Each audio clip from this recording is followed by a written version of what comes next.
If a borrower fails to make payment on a loan for 6 months, the bank or lender will start investigating the reason behind the unwillingness to make payment.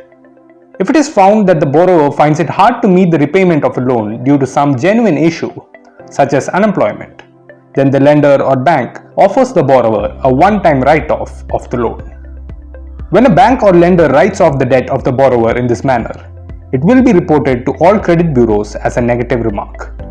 The bureaus will not consider it as a closed account. Instead, they term it as settled. When a loan is termed as settled, the borrower's credit score drops by 75 to 100 points, and the credit report will hold this record for the next 7 years. This makes it extremely hard for the borrower to take a loan during this period, so it is best to avoid a settlement at any cost. Treat the settlement offer from your lender as the very last option, as it is one of the most harmful actions you can make towards your credit health. Need to keep an eye on your credit score on a regular basis?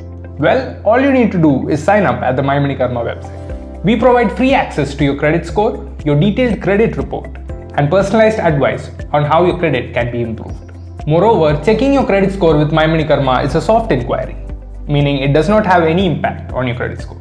You can get started right away by following the link below.